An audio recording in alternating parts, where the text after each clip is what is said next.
So I work on this and this over here breaks, and then I work on this and then this gets jacked up. And then as soon as I think I got it figured out, I look around, it's like, oh, that's not working. Or I lose a person, or it's like, man, what happened to the algorithm changed and now my new patients are off. It's like, it's literally like one thing after another. And I'm like, yeah, that's right.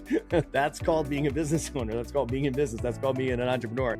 Hello and welcome to the Remarkable CEO Podcast, a show dedicated to chiropractors who want to transform their job into a business so that they can have a remarkable practice as part of a remarkable life, not instead of one.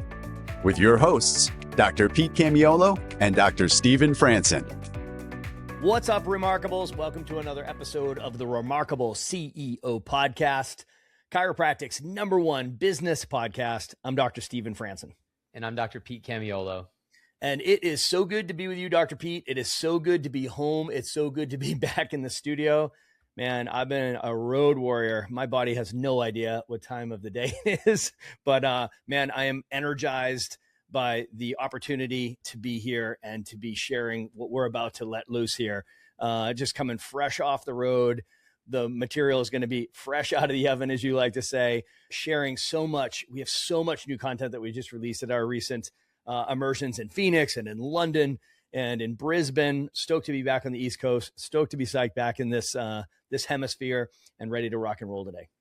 Yeah, I got to watch you from afar. Obviously, we got to be together in Phoenix, and I knew that was just the beginning of the journey for you. And it was just an awesome road trip just to watch and hear all the amazing just blessings that happen, breakthroughs, relationship, reconnections, establishing of new ones. And honestly, the need for what we are bringing to the marketplace is probably more than anything. We opened the immersion in Phoenix a couple of weeks ago, and then of course the other immersions as well, with the statement that's true, which is that we as chiropractors inherited a broken business model.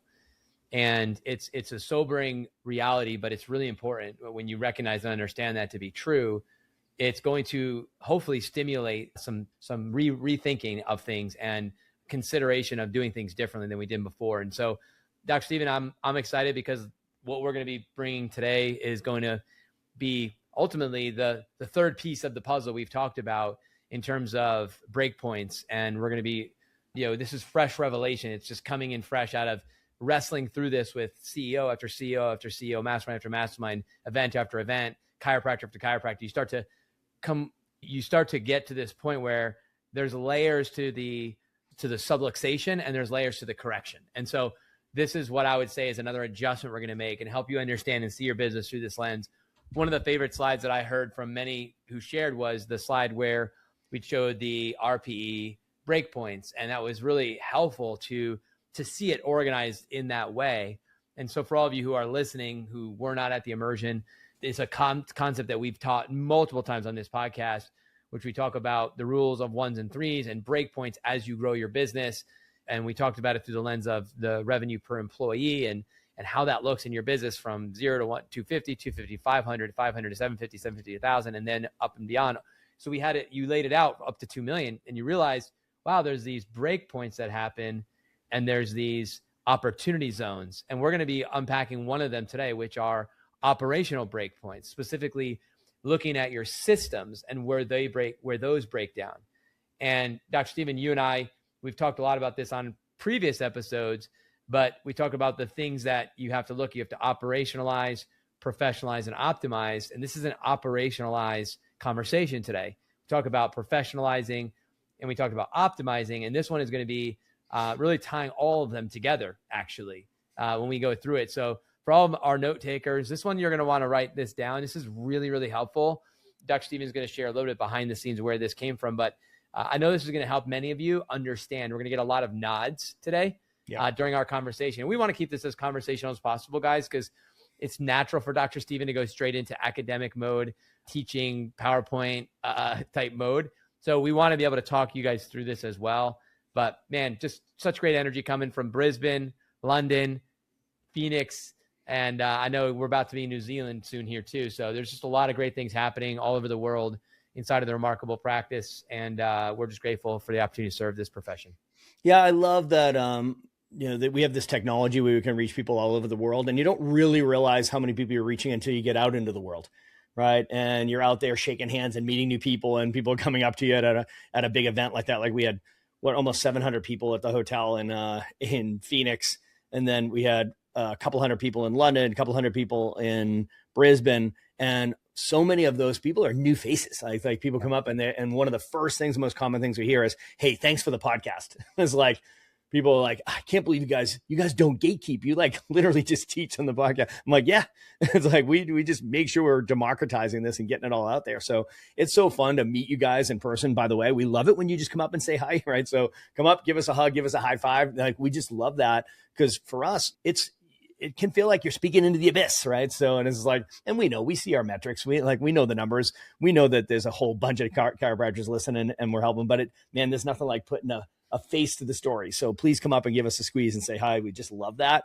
And just being on the road, I get the opportunity. People will pull you aside and you'll hear the sidebar conversations, the questions that you get. And, to be honest, it's like, we're all entrepreneurs, CEOs, business owners, chiropractors. There's lots of opportunities for frustration, like all over that landscape, right? So, and very often they're like, man, it's just like, feels like, it's always something. You hear something like that, man, it's always something, right? So I work on this and this over here breaks, and then I work on this and then this gets jacked up. And then as soon as I think I got it figured out, I look around, it's like, oh, that's not working, or I lose a person, or it's like, man, what happened to the algorithm changed and now my new patients are off. It's like, it's literally like one thing after another. And I'm like, yeah, that's right. That's called being a business owner. That's called being in business. That's called being an entrepreneur. It's definitely called being a chiropractor. And that's the most exciting thing is it's a big part of growth, right? So, and here's the thing, that's a feature, not a bug, right? Yeah. So it's just like, this is part of it, right? So like, literally you shouldn't be expecting. It's like being surprised that you sore after a hard workout, right? So it's like being surprised that you got on the football team and you got on the field and you got hit. Right. So, or you stepped in the ring and you got punched. Don't be surprised, man. This is just like part of it. And in fact, you should just be anticipating it. And today's conversation is about the anticipation, the very healthy anticipation. If you're the CEO, you're the visionary, you're the person that's to look forward, and you need to be casting your vision forward and not just saying, oh, look at all the great things ahead, but just recognizing like there's going to be real challenges ahead. And I need to be able to anticipate the challenges that are coming down the pike. Right. So I don't have a knowledge gap anymore, or I'm closing a skills gap. I know that I've got these challenges that are coming, and I'm going to prepare so I can mitigate the impact of those challenges, make decisions on the front end. But all in all, accepting the fact that as we grow as the CEO, really, you know what? Things are going to break as we progress. When we went through COVID in 2020, we taught a concept called Buffalo leadership. And it's one of my favorite concepts. I actually still have the flag that we made for the immersion we did, Dr. Stephen in Phoenix. But we were a bit incognito there, but we did it anyway with a few people 6 feet apart, of course, in Phoenix back then. And I remember the green flags and the theme that we had, and Make America Healthy Again released to our tribe and many others. And it was pretty dang cool. But we taught Buffalo leadership. And one of the concepts was the only way through it is through it. And, when you're facing a storm, the buffalo runs into the storm, and it actually mitigates the amount of time you're in the storm, which ultimately is just really smart. And so, Dr. Stephen, as we go through this topic today, I want to speak to the leader's heart. I want to speak to your heart. And I want to say, if you find yourself pinned against the wall when we're talking, meaning they're talking to me, how they read in my mail, how did you know? I feel like I've been stuck there a long time. Condemnation is never the outcome. Conviction is, and then action. And our hope would be that wherever you find yourself, recognizing where you're stuck, because we're all stuck somewhere. It's like, do we have a blind spot? Yes, everyone does. It's part of the way God designed your eye. So we got to get over it. And so getting some help here is really important, that we're going to be able to show you and help you understand and see where things are, where things are not aligned, and where things have been off. And I'm going to encourage your leadership function, which is asking the question, who do I need to become? That the leader, when they see a storm or in the storm, they stay in it and they go through it. Don't run away from it. So I just want to encourage you to run into the storm and then get through this, whatever needs to be adjusted, whatever thing needs to break through. Your breakthrough is going to happen when you go run into the storm, not when you run away from it. So I just want to encourage you as we go through this today, because it's practical, but it's real. And then when it's real and you're like, oh, this applies to me in my business right now. Like, oh, I need to do something about this. Yes, you will. And if you find yourself at a break point, which I expect we're going to find some folks listening to Dr. Stephen today that are going to feel like they are, which would be appropriate. Lean in. Yes. Yeah. So today's conversation, we just mentioned the RPE, or revenue per employee, which is a conversation around your team breakpoints, right? So, and team breakpoints, meaning as the business grows and goes, let's call it revenue, as your revenue increases, which is a reflection of typically your throughput drives your output, right? So throughput would be patient services and volume. As that increases, your output or your revenue and your profit increases, right? So it's like in a remarkable practice and a remarkable business, right? So as you grow from 250 to 500,000 a year to 750,000 a year to $1 million a year, as your revenue is growing, you should see that kind of revenue per employee ratio, we call it RPE, or how much annual revenue you're generating. There's breakpoints where as you approximate the next breakpoint, it's time to hire another person because you're going to be at capacity and you start overwhelming your team, and your team's going to start to break down, right? So that's the whole concept of like a team breakpoint. Today, we're going to talk about systems breakdown or operations breakdown, right? Operational breakdown or operational breakpoints. And the way we've got this figured is it's about every $500,000 of annual revenue. This is when it's time to operationalize for the next iteration of the business, right? So the next level of the business, to go from the first level, which is 0 to 500,000, to the second level, which is 500,000 to $1 million a year, to the third level, which is from $1 million to 1.5 million, right? So for every $500,000, it's time to operationalize, right? So, and to check your systems to pull you into the next level. And what ends up happening as you approach these breakpoints is that things start to break down, right? So like, for example, we just came out of Phoenix. We're teaching people how to optimize their marketing spend so they can invest intelligently in their marketing. In other words, they can have data-driven marketing. We're going to do an episode on that coming up here in the next couple of weeks, where we just unpack this concept of intelligent marketing, right? So data-driven marketing. We're going to talk about the most important data or metrics to be looking at when it comes to your marketing, so you know that you're in marketing intelligently, you're investing intelligently in the business. And you can hear us talk about LTV, right? So, and CAC, and the LTV CAC ratio. So LTV, lifetime value, CAC, cost to acquire a customer, and the LTV CAC ratio. That's one way to be intelligently marketing, so that once you get that aligned, then you can make more aggressive do more aggressive marketing and see more new patients, right? So in this example, once you figure that out, then you're like, okay, good, let's push more money into marketing. And next thing you know, you're optimizing your marketing. So you crank up your marketing. So as you increase marketing, you increase your new patients that are coming into the practice. Well, when that happens, sales breaks. So sales is your conversion process, right? So now you've like, oh, I've ramped up my marketing. I see more new patients coming in, and now I'm, seeing my sales process break down, my conversion process break down. So then you get to work on your conversion process, and you optimize your conversion process, right? So you train on that, you button up your systems and process, you tighten it up, and next thing you know, your conversions start improving. So now you increase your conversion process. So you increase conversions. So now you're increasing sales. So you have more new patients converting to care and starting care. So next thing you know, the practice is growing, and now delivery breaks or retention breaks. So now what you end up seeing as the business grows and you have more patients coming in to get adjusted, you start seeing progress exams falling off, and patient education starts to fall off, and everybody starts getting backed up and jacked up in the hot seats. And next thing you know, your retention breaks, right? So people start missing appointments, compliance drops, retention drops, referrals drop, revenue drops, right? So you fix your retention. Well, you fix your delivery. So once you fix delivery, the stress goes downstream, and next thing you know, your practice is growing, and now that stresses your team, and your team is feeling overwhelmed, and now your team starts to break, right? So now your team starts getting overwhelmed, or they start just disconnecting and disengaging, or even just quitting, right? So dropping off, right? So now your team breaks. So now you got to fix your team, Dr. Pete, which typically means bringing somebody in, adding team members. Your team grows. Now your team's bigger, which means your payroll's bigger, right? So now your overheads are up and your payroll's bigger. So now your money breaks, right? So it's just this, oh my gosh, the stress goes right through your system like a shockwave, and it goes in a linear fashion like that, where you increase your marketing, sales breaks, increase sales, delivery breaks, increase delivery. Now you've got your team breaking, increase your team. Now your finances break. Man, it feels exhausting. And it's like, man, it feels like there's always something, Dr. Pete. And the answer is yes. As that stress goes down your system, the next thing is going to break.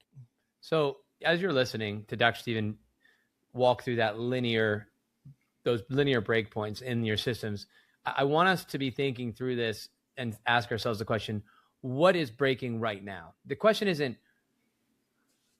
goal isn't to avoid things breaking. The goal is to actually be breaking things. Like Dr. Stephen, we talk about the goal of the CEO is to break stuff, and then we're going to fix it, but we got to break stuff. So what breaks is always the question when you grow. So if you are investing more in your, like you said, attraction and marketing, if that's where the season you've been in, be wise as you're planning ahead your quarterly projects and your quarterly focus points. What are those going to be? Well, anticipate that the sales department and the conversion department is going to be under stress because we're about to double our new patients, or we're significantly increase the number of leads and day ones and people going through the conversion process. So let's be aware of that and be ready let's look at our schedule and make sure we have enough blocks per week so we can operate inside of the rule of 72 between day 0 and day 1 and day 1 and day 2, and make sure we have team that is trained up. And if we need people backup training to make sure we have a secondary situation in case we need to cover for a double booking, because all the online things that are happening as well as external events that are happening and internal, and these things happen from time to time. That to me that would be the project for this quarter, knowing that we've just invested in fourth quarter and first quarter in 2025 and 2026 into our marketing. We're spending more, we're investing more to drive more leads, and it's starting to work. We're starting to get traction from all these videos we've been recording, and we've got our external marketing team out now doing things. Our internal campaigns are cranking, and we got our reactivations going. Yeah, we just did all of that energy into that. So now what's going to happen? You're going to feel the pressure in sales. Q2, you need to anticipate as a CEO and start thinking ahead and say, okay, we're going to bolster up our sales department and making sure we're ready for the increase. Does that make sense? Are you guys tracking with me? So that's how I listen to this, what Dr. Stephen, you laid out and said, as a CEO listening, this is how you listen to it and say, okay, cool. Where are we at right now? Maybe it's not that. Maybe it's a different. Maybe we just went through a season of tons of new ones. We came out of a season where, we've been going through the conversion process. Now we've added all these new people. Our volume it went up big time because we had a lot of these 2 and 3 times a week people starting, and it was starting way faster than people were graduating. So we had this inflation of visits per week, and now we're loving it at the same time as we're like, oh, we're starting to skip out on progress. We've been missing more progress reports and exams than we've ever before. And table talk has kind of gone, God, we stopped doing table talk. And next thing you know, we push R4s back because we're waiting for people to finish all their visits, which isn't really abiding by the rule of stick rate, and we should be doing those on a timely fashion. You guys feel what I'm saying? So delivery has started to go. Recognize that this is part of it, and it's not something you need to escape. It's something you need to lean into and understand. And going into a level of understanding enables you to plan ahead and start to prepare so that there's less of what I would say, a dramatic break. Dr. Stephen, I loved when I first started with TRP. I remember, studying through the academy and building out some of the things that we use now in our coaching. And I remember the spinning plates analogy you used. And in many ways, this is speaking to that. Exactly right. You know what? There's the spinning plates concept versus the gears, which is actually what it is the image that we used in the academy. That's what happens. You take your eyes off of if they're a spinning plate. The other one's the attraction. You take your eyes off of it, and next thing you know, 2 plates drop to the ground or 1 plate drops. So if we can make this as a gear, like a nice Rolex watch, Swiss watch, where everything works together, and you realize that breakpoints are part of the growth process. It's built in, it's expected, and we work through it. It's not dramatic, it's data, and we use the data to inform our decisions, and we systematize that, and we build our projects and our trainings and our team building strategies and all that, and all around knowing we're coming up to a breakpoint. That's right. A remarkable business. Yes, Dr. Stephen. And I think that's what we're speaking to, is this is what's possible for all of you, every one of us, moving forward when we start to have the understanding of this. Yeah. So, when you're looking at the business, look at it like it's a machine, right? So if you look at it and you just recognize, listen, there's a process, there's a system that patients are going to be going through, and that as much as this thing is a living organism, right? So it's going to function like a machine. And it's like, as things ramp in attraction from a data perspective, you'll see more new patients coming into the office. And to your point, Dr. Pete, it's going to strain, it's going to stress your conversion process, right? So your day 1, day 2, day 3 process. If we have a ton of new patients, all of a sudden you're like, oh man, we're running out of places in the schedule book, right? So it's like, next thing you know, you start breaking the rule of 72 and you start pushing them out 3, 4 days, 5 days, or next week we start scheduling people. And we know that there's a snowball effect to that that's negative. You see more no-shows coming in, and that's demoralizing, right? And then you start pushing out people that are scheduling tomorrow and the next day and the next day, pushing them out a week, 2 weeks. And now you're really in trouble because you're just pushing this whole thing out. That's your conversion process breaking, right? Or you jam them in, right? And you rush it, and you start breaking down the process. Your new patient conversion process, you start compromising, you start cutting corners, you start trying to compress it, right? You start skipping steps, right? You start tweaking the process, right? When you tweaking the process, you weaken the process and you weaken the conversion. So conversion rates start to drop off, or even worse, you start letting people convert who were not ready to convert. It's like a weak start. So now you've got these, misbehaving children that you've raised in the first 3 days of the practice that you're trying to manage as patients, right? So next thing you know, that's so taxing on you, on them, on the team, right? So it just literally starts to unravel, right? So you'll start to see your conversion metrics changing, and then you'll get buyer's remorse and people dropping out of care, or people just not committing to a financial plan or following through in their financial plan. Nobody goes to workshop, right? So we just didn't do expectations and agreements, right? So that's your conversion process or your sales process breaking. So then you tighten that up, and the stress goes downstream to retention, and you look at your delivery mechanisms, right? So next thing you know, the schedule book's getting full. You're getting backed up in the adjustatorium. You're running behind. Now your patient wait time goes from 15 minutes to 25 minutes. When that starts happening, people stop trusting you. They start blowing you off because they're like, hey, love Dr. Pete, want to get adjusted, but I don't know whether it's going to be 15 minutes today or 25 minutes or worse. He seems to be getting more backed up. I'll just go tomorrow. Right. Next thing you know, that's how it starts. It's a slippery slope. They start missing appointments. And because you're so backed up, you're rushing, table talk stops, you stop woodshedding people. And they're like, he didn't even notice I wasn't here yesterday, or skipped Monday altogether. I'm just going to sneak in on Thursday. Everything just starts to denature.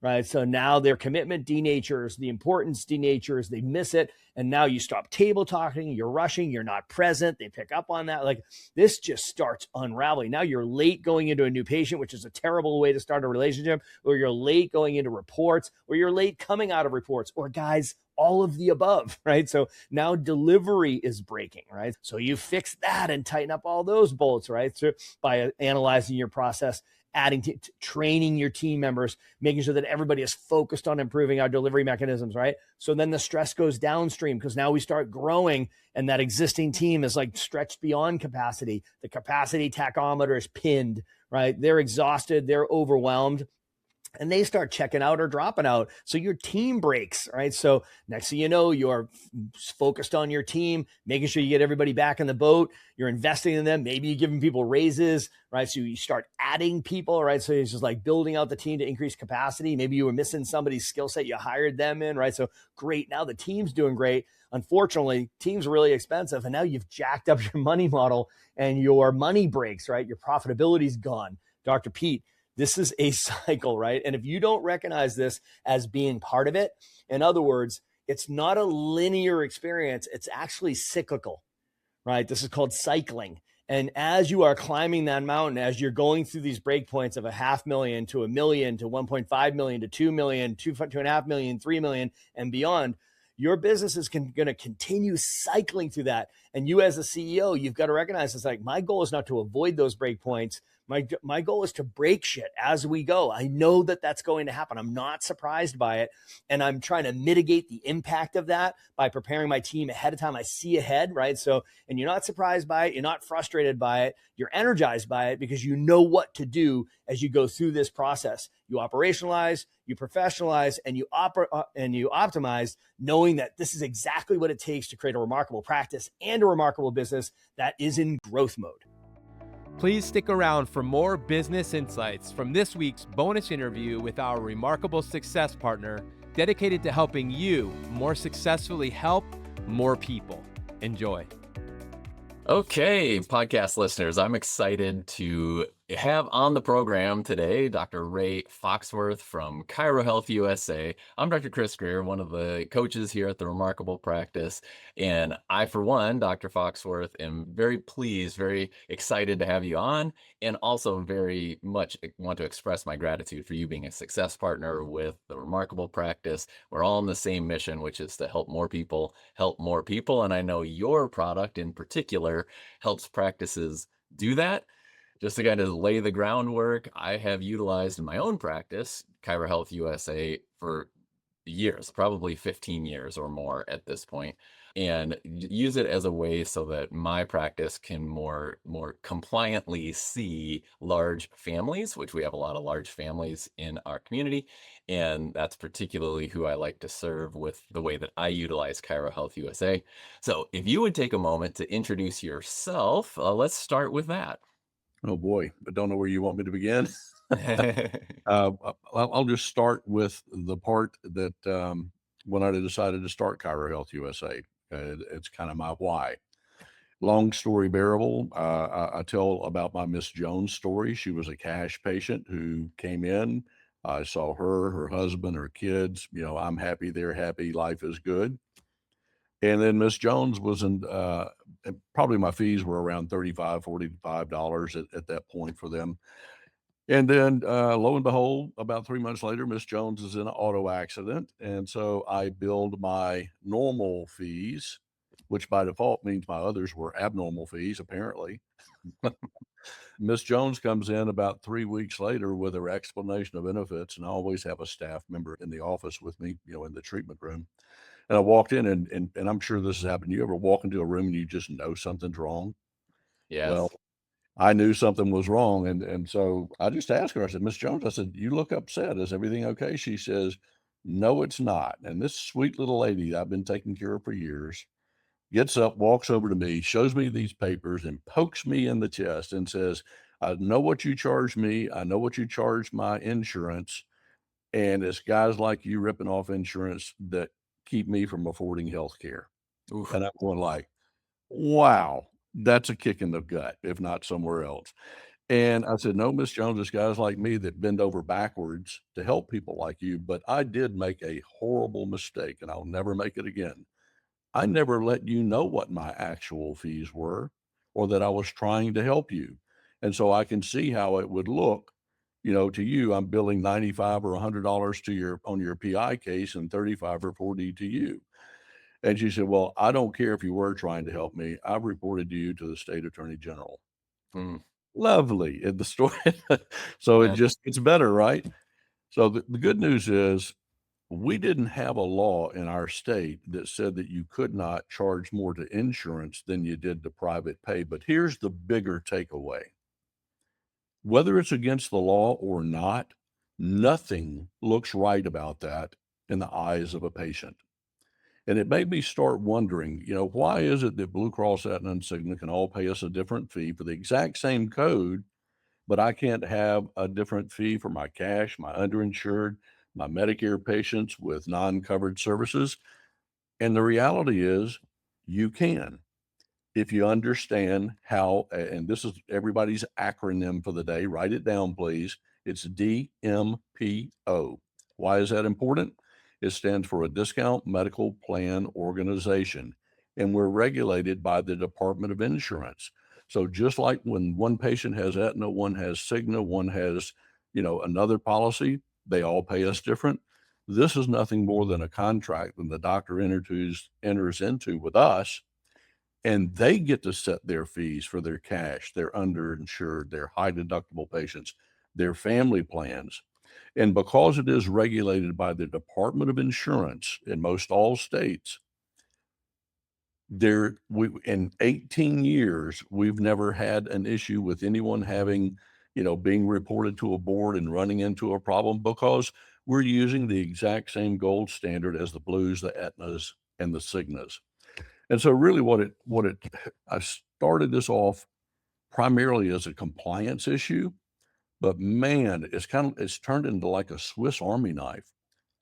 And Chris, probably the most important thing I can share with the listeners is whether they realize it or not, most of them are undercharging for their services. And what I mean by that, in a lot of states, there's a published workers' comp and a PI fee schedule.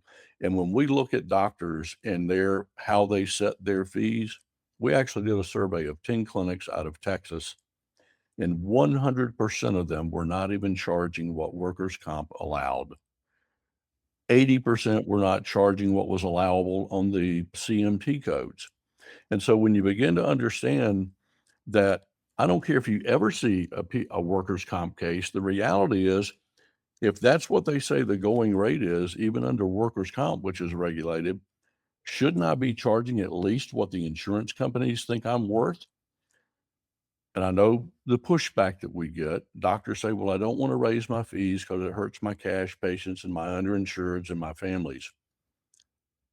That's in the past, because if you use that DMPO model, it allows you to set your fees for maximum reimbursement and still be able to keep care affordable for all those that we want to take care of. And so it really turned out as a revenue tool rather than just a discount plan. And that's kind of the short story of how it started and how we got here. And fast forward 18 years later, over 7,000 docs nationwide have been a part of it. At one time, 4.3 million patient family members are getting the care they need. And so it started out as a problem for me, but I'm a problem solver by nature. And that's what made me start looking at the different models that were out there. And we formed the company in 2008, and here we are 18 years later and helping a lot of people get the care they need. You bet. Well, that's great. And, like you said, you're a problem solver. And I think one of the things is, for the listeners out there, many of the listeners might not know they have the problem. There's a lot of confusion in the compliance world. There's definitely a lot of confusion in what we should charge for our services, even though, in my opinion, and I hope most of the principled chiropractic opinion out there is that we have the best, most elegant solution to health and health care that exists. That's very valuable. We should be able to charge for that. But the problem that I think people don't understand is that it can be a legal issue to have one fee for this thing and another fee for this thing, unless you're using a DMPO, a discount medical plan organization like ChiroHealthUSA, to set those parameters. And talk a little bit to that, because I think the other thing is, lots of times the parameters get set for you, right? In ChiroHealthUSA, you get to work with you guys as the experts for your own clinic to set those parameters. Will you speak to that a bit? Yeah. One of the challenges is, when a doctor opens a practice, what should they charge? And I swear, I think some of them actually use a dartboard and just, throw a dart. They don't know their numbers. They don't know their cost of delivering an adjustment.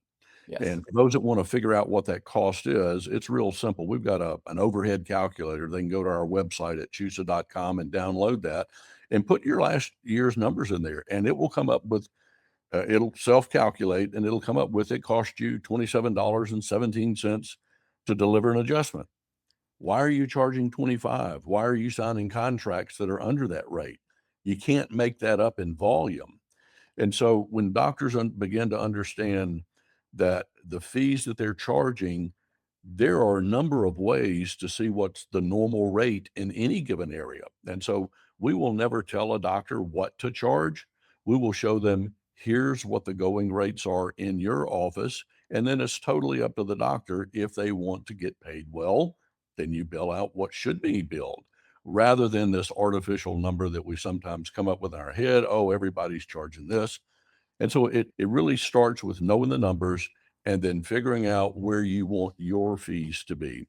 And the beauty of what we do is, because we are nationwide, I could have said, well, anybody that's in ChiroHealth is going to charge this much for an exam, this much for treatment.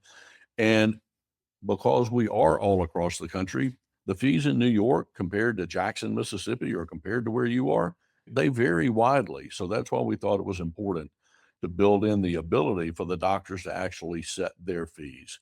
Now, we don't want to overcomplicate this, but the reality is most of the doctors are already giving discounts.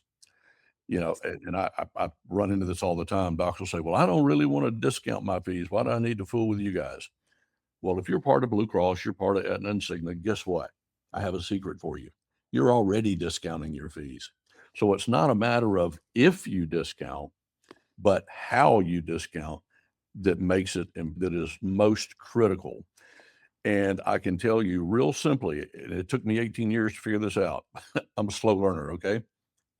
If doctors are charging or offering discounts, time of service discounts, prompt pay, whatever you want to call it, more than about 10 to 15% at the max, then you have a dual fee schedule. You're charging more to insurance than you do to private pay. Where do I get that number?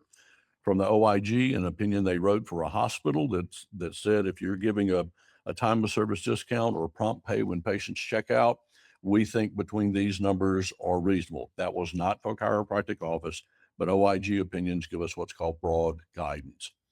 If you are charging more to insurance than you do to private pay, there are fines and penalties for dual fee schedules. And what I said earlier about my state not regulating that, guess what? Most states do regulate it now, just like the OIG does for Medicare. And they say if you're giving anything of value, more than $15 or a total of $75 in a year, it's an inducement violation. $10,000 fine every time you do that. Well, docs, don't do that. What you can do though, and when we initially look at most doctors' plans, their financial policies and their discounts, they're offering 25 and 30% discounts. And you cannot call that a time of service discount or prompt pay. Why? Because the discount that you offer has got to be directly tied to your actual cost of doing billing. National average, go search it on Dr. Google, national average for billing services is around 5 to 7, maybe up to 10%. So when I say if you're giving up to 15%, if that's not your actual number, you shouldn't be at 15. You won't know that until you actually know your numbers and know what your overhead expense is when you're actually doing billing. So Yes. we discount to try to help patients. We discount in a way that is putting us at risk. And if you want to never have to worry again about inducements, anti-kickbacks, false claims, all of the things that can cause us, quite frankly, that can generate fines and penalties that could be career ending for some. You can literally make all of that go away if you just simply move what your discounts are now inside the DMPO model. So you get to do what you want to do, bill how you want to bill, and sleep well at night because you it is a tremendous burden not to be looking over your shoulder wondering, geez, I'm trying to run this new patient special or I'm trying to do discounts to entice people to undergo care. And believe me, I'm not a fan of discounts, but it's kind of like everybody does it. Like if you're involved in insurance. So all we're encouraging doctors to do is just to do it the right way. Yes. And man, you said so many things there that I just want to touch on for the listener so that they can go back and make a choice on what they want to do. First, you have to know your numbers, right? Know your numbers, doc. This is what we talk about in the Remarkable Practice all the time. You have to know whether your cost of services delivered. You need to know your COSD. Once you know that, then you can look at your current discounting and ask two questions. Am I being profitable? And am I being compliant? The OIG, as you pointed out, has made it very clear that if that discount is over 15%, it's a red flag. And then people oftentimes think, yeah, but everybody in my office is happy. We have a big, happy family. Well, your story right at the beginning of this woman who was part of your practice's big, happy family had a change in things. And that was what caused the issue for you in the first place. I really encourage the listeners, if you aren't currently using ChiroHealthUSA, if you aren't using the discount medical plan organization system, this is something that allows you to sleep well at night. One of my highest values in my personal life is peace of mind. And this is why my wife and I way back decided we're jumping on with ChiroHealthUSA so that we know that the discount plans that we're offering our families are compliant and can't be touched. And it certainly has accomplished that. So lastly, just to wrap it up for the listeners here, how do they get in touch with you? What are the next steps for them, whether that's an email or a phone? How do they get in touch with you? Sure. They can just go to CHUSA.com and schedule a consult call. And let's face it, not every practice needs us. And quite frankly, we tell doctors, hey, you're doing everything right. Go forward, be have some peace. You're doing fine. Yeah. But once if you don't know the rules and regulations, though, you don't really know if you need it or not. And so a simple phone call, 15-minute phone call, kind of a discovery call, will let us know what you're doing now. We can identify the areas you might have some risk. And if you don't have the risk, we'll tell you, hey, you're doing great. Or if you do have a risk, then the first thing we're going to do is we're going to take a look at your fees, because most doctors don't know what the resources are out there to really give them an idea. I mean, I don't think a doctor should be paid less for ADP and lateral lumbar in their chiropractic clinic than they are at the hospital. Why? Still takes time and staff and overhead for that. So simply reaching out and getting on that discovery call is critical. And I'll add one other thing. This started out as a discount medical plan strictly focused on getting you compliant. Well, guess what? It is not just a discount plan. It's actually a profit strategy, because what we've seen when we survey our doctors is their revenue actually goes up about 20% when they plug in a discount plan. That seems counterintuitive, but the reason it goes up is because you're finally charging what the insurance companies have said you're worth. And in my opinion, you ought to be charging more than that for the service that we deliver. So it's a real simple process. Identify where you are now, see where your fees are now. If you want to make adjustments or corrections to those, great. And then rather than getting all caught up in what do I want all my discounts to be, the reality is most of you are already offering some discounts. So, and your patients are used to them, your staff are used to them. Don't rock the boat, just move them inside of the DMPO, and then life's good. There we go. Nuggets all over. The no risk. Give them a call. They'll look things over and tell you if you're on the right track or not. And if you're not, they have a solution for you.